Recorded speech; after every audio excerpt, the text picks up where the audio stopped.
متكئين فيها يدعون فيها بفاكهة كثيرة وشراب وعندهم قاصرات الطرف أتراب هذا ما توعدون ليوم الحساب إن هذا لرزقنا ما له من نفاد. ان میں وہ تکیے لگائے بیٹھے ہوں گے، خوب خوب فواکہ اور مشروبات طلب کر رہے ہوں گے، اور ان کے پاس شرمیلی ہمسن بیویاں ہوں گی. یہ وہ چیزیں ہیں جنہیں حساب کے دن عطا کرنے کا تم سے وعدہ کیا جا رہا ہے. یہ ہمارا رزق ہے جو کبھی ختم ہونے والا نہیں. دروازے ان کے لیے کھلے ہوں گے. هذا وَإِنَّ لِلطَّاغِينَ لَشَرَّ مَآبٍ جَهَنَّمَ يَصْلَوْنَهَا فَبِئْسَ الْمِهَادُ هَذَا فَلْيَذُوقُوهُ حَمِيمٌ وَغَسَّاقٌ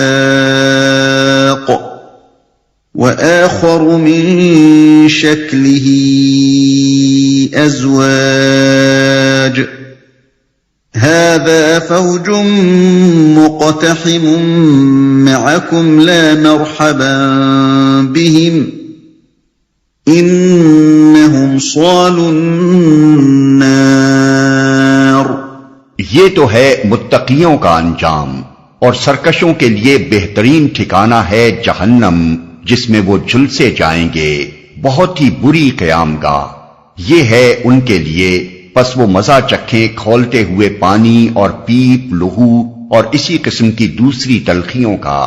وہ جہنم کی طرف سے اپنے پیروں کو آتے دیکھ کر آپس میں کہیں گے، یہ ایک لشکر تمہارے پاس گھسا چلا آ رہا ہے، کوئی خوش آمدید ان کے لیے نہیں ہے، یہ آگ میں جھلسنے والے ہیں. پیپ، لہو. اصل میں لفظ غساق استعمال ہوا ہے، جس کے کئی معنی اہل لغت نے بیان کیے ہیں. ایک معنی جسم سے نکلنے والی رطوبت کے ہیں، جو پیپ، لہو، کچھ لہو وغیرہ کی شکل میں ہو، اور اس میں آنسو بھی شامل ہیں. دوسرے معنی انتہائی سرد چیز کے ہیں، اور تیسرے معنی انتہائی بدبودار متعفن چیز کے. لیکن اس لفظ کا عام استعمال پہلے ہی معنی میں ہوتا ہے، اگرچہ باقی دونوں معنی بھی لغت کے اعتبار سے درست ہیں. قالوا بل انتم لا مرحبا بكم انتم قدمتموه لنا فبئس القرار. وہ ان کو جواب دیں گے، نہیں بلکہ تم ہی جھلسے جا رہے ہو، کوئی خیر مقدم تمہارے لیے نہیں، تم ہی تو یہ انجام ہمارے آگے لائے ہو، کیسی بری ہے یہ جائے قرار. قالوا ربنا من قدم لنا هذا فزده عذابا ضعفا في النار. پھر وہ کہیں گے، اے ہمارے رب، جس نے ہمیں اس انجام کو پہنچانے کا بندوبست کیا، اس کو دوزخ کا دوہرا عذاب دے. وقالوا ما لنا لا نرى رجالا كنا نعدهم من الأشرار اتخذناهم سخريا أم زاغت عنهم الأبصار إن ذلك لحق تخاصم أهل النار. اور وہ آپس میں کہیں گے، کیا بات ہے، ہم ان لوگوں کو کہیں نہیں دیکھتے جنہیں ہم دنیا میں برا سمجھتے تھے، ہم نے یوں ہی ان کا مذاق بنا لیا تھا، یا وہ کہیں نظروں سے اوجھل ہیں. بے شک یہ بات سچی ہے، اہل دوزخ میں یہی کچھ جھگڑے ہونے والے ہیں. دنیا میں برا سمجھتے تھے.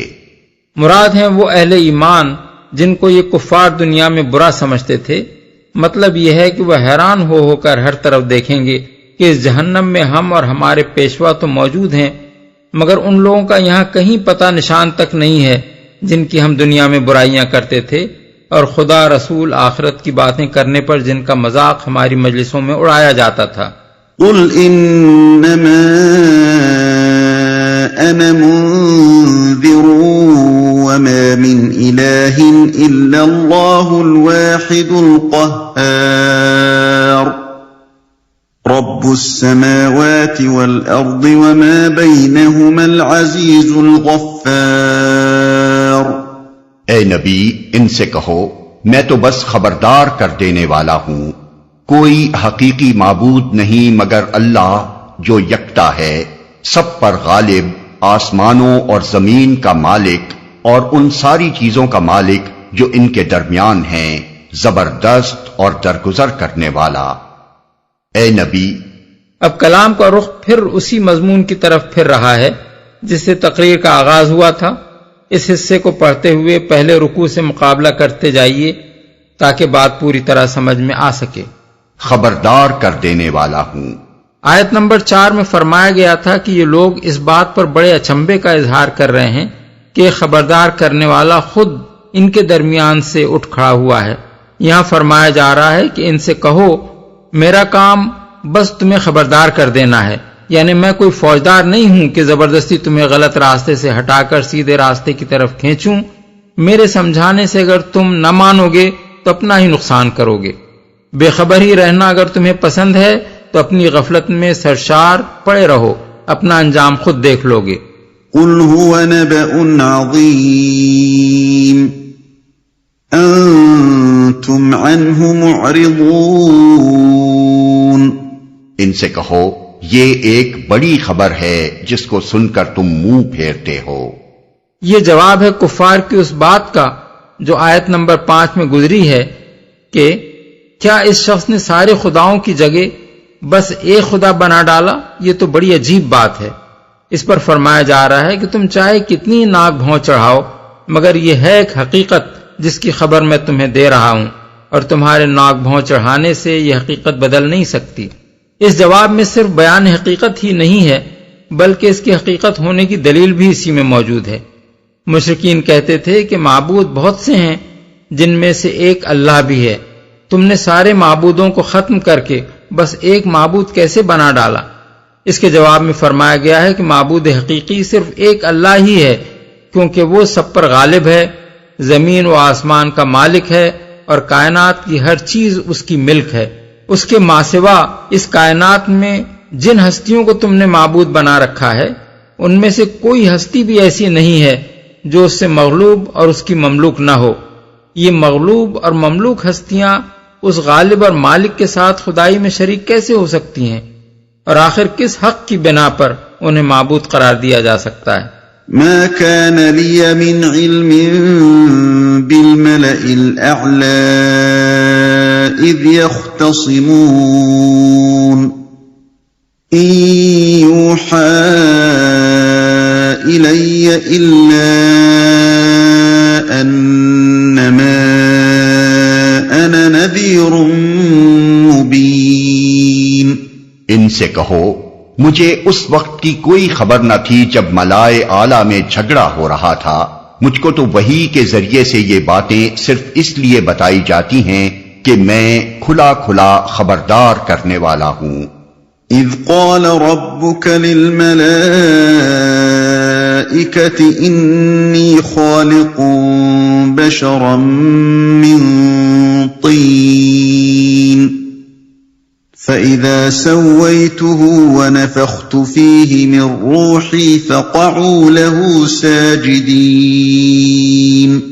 جب تیرے رب نے فرشتوں سے کہا میں مٹی سے ایک بشر بنانے والا ہوں، پھر جب میں اسے پوری طرح بنا دوں اور اس میں اپنی روح پھونک دوں تو تم اس کے آگے سجدے میں گر جاؤ۔ رب نے فرشتوں سے کہا۔ یہ اس جھگڑے کی تفصیل ہے جس کی طرف اوپر کی آیت میں اشارہ کیا گیا ہے، اور جھگڑے سے مراد شیطان کا خدا سے جھگڑا ہے، جیسا کہ آگے کے بیان سے ظاہر ہو رہا ہے۔ اس سلسلے میں یہ بات ملحوظ خاطر رہنی چاہیے کہ ملائے اعلیٰ سے مراد فرشتے ہیں، اور اللہ تعالیٰ سے شیطان کا مکالمہ دو بدو نہیں ہے بلکہ کسی فرشتے ہی کے توسط سے ہوا ہے۔ اس لیے کسی کو یہ غلط فہمی نہ ہونی چاہیے کہ اللہ تعالیٰ بھی ملائے اعلیٰ میں شامل تھا۔ ایک بشر بنانے والا ہوں۔ بشر کے لغوی معنی ہیں جس میں کثیف، جس کی ظاہری سطح کسی دوسری چیز سے ڈھکی ہوئی نہ ہو، انسان کی تخلیق کے بعد تو یہ لفظ انسان ہی کے لیے استعمال ہونے لگا ہے، لیکن تخلیق سے پہلے اس کا ذکر لفظ بشر سے کرنے اور اس کو مٹی سے بنانے کا صاف مطلب یہ ہے کہ میں مٹی کا ایک پتلا بنانے والا ہوں جو بال و پر سے عاری ہوگا، یعنی جس کی جلد دوسرے حیوانات کی طرح اون یا صوف یا بالوں اور پروں سے ڈھکی ہوئی نہ ہوگی۔ فسجد الملائكة كلهم أجمعون إلا إبليس استكبر وكان من الكافرين۔ اس حکم کے مطابق فرشتے سب کے سب سجدے میں گر گئے مگر ابلیس نے اپنی بڑائی کا گھمنڈ کیا اور وہ کافروں میں سے ہو گیا۔ قال يا إبليس ما منعك أن تسجد لما خلقت بيدي أستكبرت أم كنت من العالين؟ رب نے فرمایا، اے ابلیس، تجھے کیا چیز اس کو سجدہ کرنے سے مانے ہوئی جسے میں نے اپنے دونوں ہاتھوں سے بنایا ہے؟ تو بڑا بن رہا ہے یا تو ہے ہی کچھ اونچے درجے کی ہستیوں میں سے؟ اپنے دونوں ہاتھوں سے بنایا ہے۔ یہ الفاظ تخلیق انسانی کے شرف پر دلالت کرنے کے لیے استعمال کیے گئے ہیں۔ بادشاہ کا اپنے خدام سے کوئی کام کرانا یہ معنی رکھتا ہے کہ وہ ایک معمولی کام تھا جو خدام سے کرا لیا گیا، بخلاف اس کے بادشاہ کا کسی کام کو بنفس نفیس انجام دینا اس بات پر دلالت کرتا ہے کہ وہ ایک افضل و اشرف کام تھا۔ پس اللہ تعالیٰ کے اس ارشاد کا مطلب یہ ہے کہ جسے میں نے خود بلا واسطہ بنایا ہے اس کے آگے جھکنے سے تجھے کس چیز نے روکا؟ دونوں ہاتھوں کے لفظ سے غالباً اس امر کی طرف اشارہ کرنا مقصود ہے کہ اس نئی مخلوق میں اللہ تعالیٰ کی شان تخلیق کے دو اہم پہلو پائے جاتے ہیں۔ ایک یہ کہ اسے جسم حیوانی عطا کیا گیا جس کی بنا پر وہ حیوانات کی جنس میں سے ایک نوع ہے، دوسرے یہ کہ اس کے اندر وہ روح ڈال دی گئی جس کی بنا پر وہ اپنی صفات میں تمام ارضی مخلوقات سے اشرف و افضل ہو گیا۔ قال انا خير منه خلقتني من نار وخلقته من طين۔ اس نے جواب دیا، میں اس سے بہتر ہوں، آپ نے مجھ کو آگ سے پیدا کیا ہے اور اس کو مٹی سے۔ قال فاخرج منها فإنك رجيم وإن عليك لعنتي إلى يوم الدين۔ فرمایا، اچھا تو یہاں سے نکل جا، تو مردود ہے اور تیرے اوپر یوم الجزا تک میری لعنت ہے۔ یہاں سے نکل جا یعنی اس مقام سے جہاں آدم کی تخلیق ہوئی اور جہاں آدم کے آگے فرشتوں کو سجدہ کرنے کا حکم ہوا اور جہاں ابلیس نے اللہ تعالی کی نافرمانی کا ارتکاب کیا، مردود ہے۔ اصل میں لفظ رجیم استعمال ہوا ہے جس کے لغوی معنی ہیں پھینکا ہوا یا مارا ہوا، اور محاورے میں یہ لفظ اس شخص کے لیے استعمال کیا جاتا ہے جسے مقام عزت سے گرا دیا گیا ہو اور ذلیل و خوار کر کے رکھ دیا گیا ہو۔ سورہ آراف میں یہی مضمون ان الفاظ میں ادا کیا گیا ہے، فخرج انک من الصاغرین، پس تو نکل جا، تو ذلیل ہستیوں میں سے ہے، میری لعنت ہے۔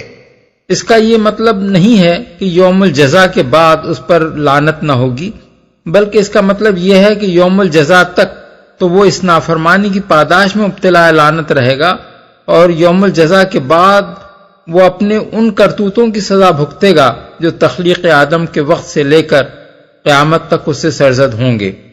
قال رب فأنظرني إلى يوم يبعثون۔